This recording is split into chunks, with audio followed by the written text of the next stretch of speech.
पिछले जो वीडियो हमने बनाई थी उसमें वर्ण व्यवस्था की बात की थी।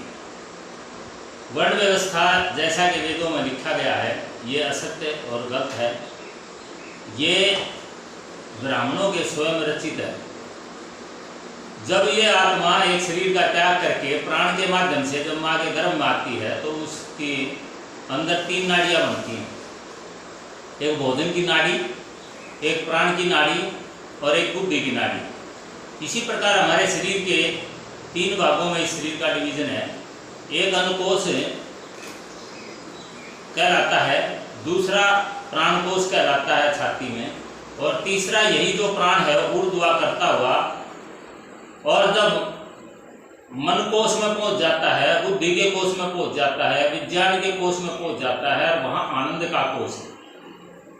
तो ये मस्तिष्क में वहाँ जो जीव आत्मा जो है जैसे इस प्राण का भिन्न भिन्न पार्ट में कार्य करती है, इस प्राण के माध्यम से करती है। इसलिए मनुष्य में तीनों के तीनों चीजें वो आत्मा ही करती है। अन्न का प्रबंध करती है, प्राण की शक्ति का प्रबंध करती है, और इसी प्राण के माध्यम से वह मन में, बुद्धि में, और बुद्धि से विज्ञान कोश जो ज्ञान के द्वारा दो धर्मों को जोड़कर नया विज्ञान, नई वस्तु पैदा करती है, और उसके बाद वो सत्कर्म करने के बाद आनंद की प्राप्त करती है। और वहीं से जब ये जीवात्मा शरीर का त्याग करती है तो ब्रह्मरंजन से हमारा जो 10वां द्वार से निकलकर मोक्ष में प्राप्त करती है। इसलिए कोई वर्ण व्यवस्था नहीं, मनुष्य श्रेष्ठ पैदा होता है और अपने कर्मों से निकृष्ट और श्रेष्ठ बना रहता है। आज का जो हमारा विषय है वो है परमात्मा की, कि इस संसार के अंदर जो वेद में जो बात कही गई है, परमात्मा ने अपना परिचय ऋषि मुनियों के माध्यम से, और वेद माने होता है ज्ञान, कोई पुस्तक का नाम वेद नहीं है। ये है तरंगे, वेव्स। सूर्य जब जैसे परमात्मा ने सृष्टि की रचना की और उसके बाद जो सूर्य से जो तरंगे, वेव्स निकली, वायु और अग्नि आदि का, तो ये जो है जो तरंगों के रूप में ईश्वर ने अपना ज्ञान फैला हुआ है इस अंतरिक्ष और ब्रह्मांड के अंदर। और उसी के साथ जो ऋषि मुनि थे, जो मुक्त आत्माएं थी, उन्होंने जो है उस ज्ञान को अपने हृदय आकाश में ईश्वर की प्रेरणा से उन्होंने उद्गत किया और आगे संसार में फैलाया। तो वो ज्ञान है। तो ज्ञान का मतलब ये है कि ये भी कहा है समस्त सत्य विद्याएं, और जो पदार्थ विद्या से जाना जाता है उसका आदि मूल परमेश्वर है, परमात्मा है। यानी कि संपूर्ण ब्रह्मांड का ज्ञान जो है ईश्वर से पैदा होता है। अब ईश्वर कैसा है, उसका जो है त्रैतवाद है, ईश्वर, जीवात्मा, प्रकृति। तो ईश्वर जो है वो स्वयंभू है, वो किसी ने बनाया नहीं, ना मां के गर्भ में जो है वो पैदा होता। हमारा जो वेद कहता है वो कहता है कि ईश्वर स्वयंभू है, जीवात्मा स्वयंभू है और प्रकृति स्वयंभू है। जो ईश्वर, जीवात्मा, प्रकृति, ये त्रैतवाद कहा जाता है। ये तीनों के तीनों स्वयंभू है, अपने आप बने हैं और इनको कोई भी नष्ट नहीं कर सकता। ये जो सृष्टि काल है 4 अरब 32 करोड़ वर्ष का जो सृष्टि काल है, और इसके उपरांत जो प्रलय है जो 4 अरब 32 करोड़ वर्ष की रात्रि बोले जाती है, तो ये जो है जब सृष्टि काल होता है ये जीवात्मा अपने कर्मों के वजह से भिन्न भिन्न और परमात्मा की विधि विधान से शरीर धारण करती है और संसार में जीवन यापन करती है। जब ये संसार इस आत्माओं के रहने के योग्य नहीं होगा तो ये परमात्मा इसको नष्ट कर देगा। जो प्राण शक्ति है वो खत्म होके और एक ब्लैक होल बन जाएगा, संपूर्ण ब्रह्मांड उसमें समा जाएगा। तो परमात्मा जो है जैसा कि वेद कहते स्वयंभू है, हमारा जो मुसलमान है, जो मुस्लिम जो संप्रदाय है वो कहते हैं कि खुदा कौन, जो खुद बना। और जो ईसाई जो है वो ये कहते हैं कि जो है ईश्वर जो है, परमेश्वर जो है, वो जो है संसार की रचना करने उसे वो गॉड कहते हैं। गॉड का मतलब होता है जनरेटर, ऑपरेटर और डिस्ट्रॉयर। मतलब ये संसार का निर्माण करने वाला और उसकी उत्पत्ति करके वो उसकी परवरिश करने वाला और उसके बाद उसको नष्ट करने वाला। हमारे वेदों में इसके जो है ईश्वर के बारे में कहा कि ईश्वर जो है ब्रह्मा, उसका विष्णु और महेश, ये तीन उसके गौणिक नाम है। लेकिन उसका निज नाम है ओम। ओम का मतलब होता है आकार, उकार और मकार। आकार का मतलब होता है जब वो सृष्टि की रचना कर रहा था इस संसार के अंदर, तो वो ब्रह्मा कहलाया। ब्रह्मा मतलब उसने ज्ञान के द्वारा अपना प्राण महत लिंग, जिसको शिवलिंग बोलते हैं, जिसे ब्रह्मा बोलते हैं, जिसे महत बोलते हैं और जिसको प्राण बोलते हैं, वो यहाँ पर संसार में उसने अपना प्राण से इस प्रकृति के परमाणुओं में जब डाला तो सारी सृष्टि जो है रचना होगी। और प्रत्येक जीवात्मा ने उस प्राण को धारण करके उस प्राण के माध्यम से वो क्रिया कर रही है। तो परमपिता परमात्मा का जो निज नाम है वो तो ओम है, उसका रूपक नाम, उसका जो है गौणिक नाम असंख्य है, वो निराकार है। और उसके साथ क्या है, ब्रह्मा का मतलब होता है जब वो सृष्टि की रचना कर रहा है उसको ब्रह्मा बोल रहा है। विष्णु जब वो इसकी परवरिश कर रहा है तब उसको विष्णु बोला, और जब इसको संहार करेगा तो महेश कहलाएगा। इसी प्रकार उसके अनेक असंख्य नामों से उसकी जाना जाता है। जैसे शिव, शिव का मतलब होता है कल्याणकारी, ईश्वर का गौणिक नाम है। प्रकृति पार्वती को बोलते हैं, शिव और पार्वती उसका लिंग शिवलिंग बोलते हैं, जो सृष्टि की उत्पत्ति करता है। इसको प्राण और महत भी बोलते हैं। अब काम क्या है, और दूसरा जैसे इंद्र है नाम की वायु है, तो इसी प्रकार जो है ना बहुत से नामों से उसके गौणिक नाम है। अब इसको समझना जरूरी है कि गौणिक नाम क्या होता है और निज नाम क्या होता है।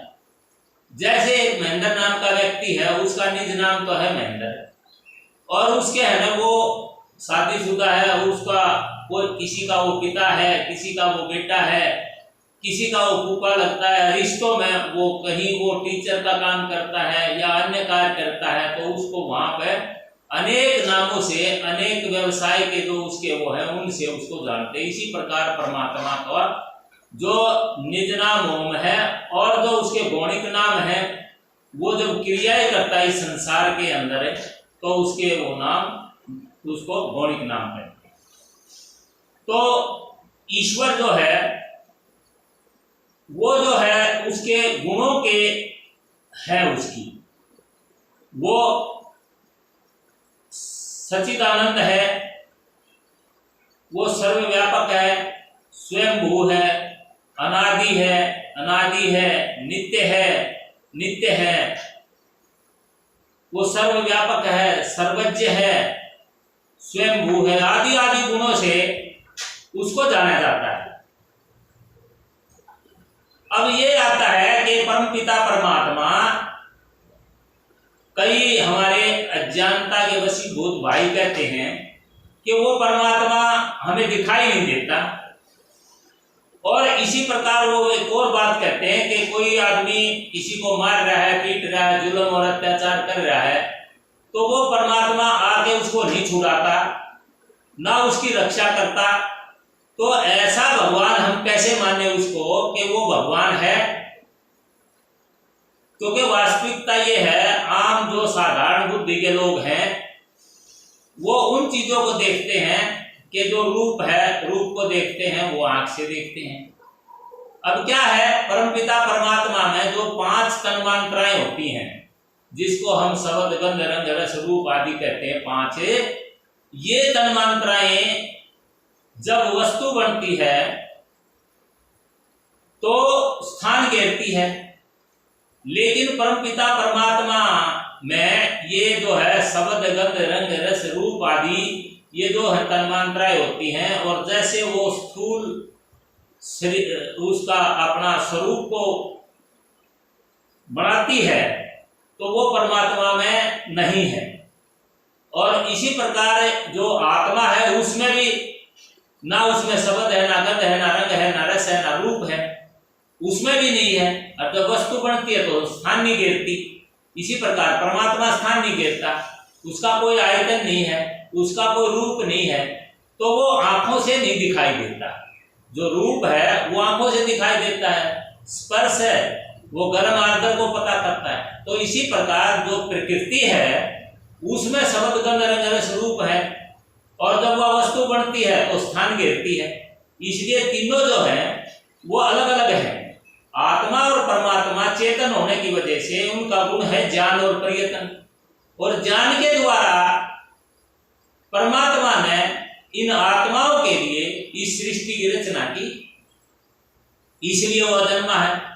कुछ भाई कहते हैं कि हाथ भगवान बना देते हैं इंसान की मूर्त के नाम, जैसे शिव जी बना दिया, जिस ब्रह्मा विष्णु के रूप हैं, राम का रूप है, हनुमान का रूप है, इस प्रकार बहुत से अनेक जो है वो माताएं हैं के रूप में दिखा दी, शक्ति दिखा दी। तो ये एक अज्ञानी और सामान्य बुद्धि के लोग हैं, क्योंकि परमात्मा एक है। ये एकोहित है तमस्तुई, वेद कहता है कि वो एक है, परमात्मा एक है, और उसी की आराधना पूजा करना सार्थक है, उससे ज्ञान मिलेगा, और ज्ञान प्राप्त करना परमात्मा से इस आत्माओं का धर्म है। अब एक समय में तीन तीन कैसे पैदा होगी? एक समय में राम भी भगवान है, शिव जी भी भगवान है, और उसके साथ हनुमान भी भगवान है।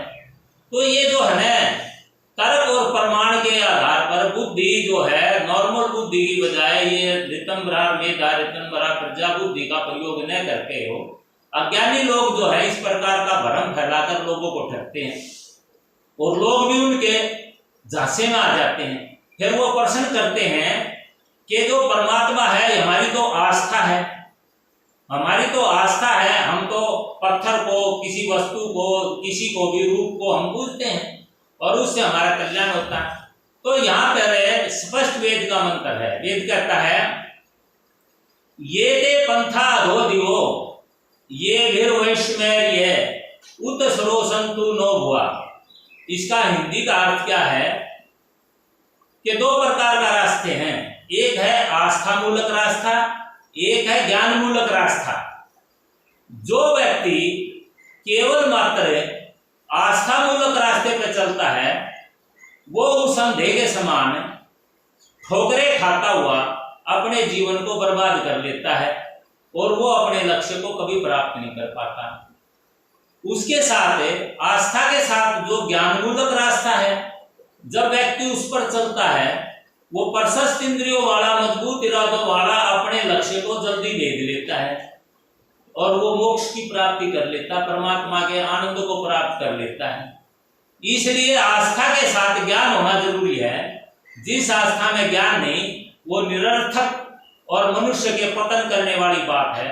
इसलिए ये जो लोग मूर्ति बढ़ाकर मनुष्य के द्वारा उस परमात्मा की रचना कर और उस मूर्ति में प्राण की प्रतिष्ठा करके जो उसको भगवान बना लेते हैं, ये पाखंडी है, ढोंगी है। वो निजी स्वार्थ की पूर्ति हेतु इस प्रकार का कृत्य जो धृतकृष्ट है, जो परमात्मा का अपमान करने वाला है, ये बातें, और कहते हैं मंत्रों के द्वारा उस परमात्मा में प्राण की प्रतिष्ठा मूर्ति में करते हैं तो वो भगवान बन जाता है। तो जो उसको बातों को मानने वाले लोग हैं वो भी मूर्ख अज्ञानी है, क्योंकि उनको इतना पता है कि मंत्र जो है, संस्कृत का मंत्र का मतलब होता है अपने विचारों को शब्दों के समूह के साथ उसको व्यक्त करना, दूसरे को बताना मंत्र है। तो वो भगवान की कहाँ व्याख्या, कहाँ से भगवान बन गया? दूसरा, वो जो मिस्त्री ने जो मूर्ति तराशी है, वो मूर्ति तराशने के बाद जो मूर्ति में उसकी आकृति आई है, वो मंत्र कहता है हमने प्राण की प्रतिष्ठा कर दी। उसमें नसनाड़ी तो है नहीं, प्राण कहाँ से जाएगा? और दूसरा ये है कि आपने देखा होगा एक मूर्ति जो जिंदा मूर्ति है वो खाना खा रही है, भोजन ले रही है, प्राण ले रही है, सब कुछ ले रही है, और चलते चलते उसका प्राण पखेरु उठ जाता है, उसमें से आत्मा चली जाती है। तो उसके बाद ना तो डॉक्टर उसके अंदर कोई इंजेक्शन देता, ना कोई मेडिसिन देता उसको, और वो कहता है कि ये तो मर गया, ये तो चला गया, और वो कोई क्रिया नहीं करता। वो एक किस्म से सारी इंद्रियां उसकी खत्म हो जाती है, काम नहीं करता, और वो मरा हुआ घोषित कर देते हैं। तो वो पत्थर की मूर्ति जिस प्रकार का लोग पाखंड और लोग इस प्रकार की दुकानें खोलकर लोगों को बरगलाते हैं, और ना वो प्रश्न करते इस प्रकार के जो बुद्धिमान लोगों के प्रश्न हैं, और वो कहते हैं हमने इसमें प्राण की प्रतिष्ठा कर दी। तो प्राण की प्रतिष्ठा कहाँ करी, उसमें तो नस नाड़ी है नहीं। जब ये जीवात्मा मां के गर्भ मारती है तो नाड़ी बनती है, उसमें प्राण आता है, प्राण से उस जीवात्मा के शरीर अंग बनते हैं। शरीर अंग बनकर उसका जो है फिर उसके अंदर 3 नाड़ी होती है, वही है ना, उसके अंदर भोजन की नाड़ी होती है, प्राण की नाड़ी होती है, बुद्धि की नाड़ी होती है। तो ये बिल्कुल पूर्ण रूप से मूर्खता का, अज्ञानता भरा, और जो लोग इस बात को मानते हैं वो ब्राह्मणों का अपमान करते हैं, उसके साथ वेद का अपमान करते हैं और परमात्मा का अपमान करते हैं। ऐसे लोग जो पत्थर को भगवान मानते हैं, इस प्रकार की प्राण की प्रतिष्ठा करके मूर्ख लोगों को बनाते हैं, उनका सदा सर्वनाश होगा। ये मुख्य है, परमात्मा उनको सजा देगा और वो कभी भी सुख शांति से नहीं रहेंगे। वो जन्म जन्मांतर तक अंधकार और अज्ञान में फैलते रहेंगे। और इस प्रकार जो व्यक्ति उनका आचरण करेगा, उनकी बातों को मानेगा, उनका भी विनाश होना जरूरी है। क्योंकि असत्य का आचरण करना और धर्म का अपमान करना ये है मनुष्य के पतन के कारण होते हैं।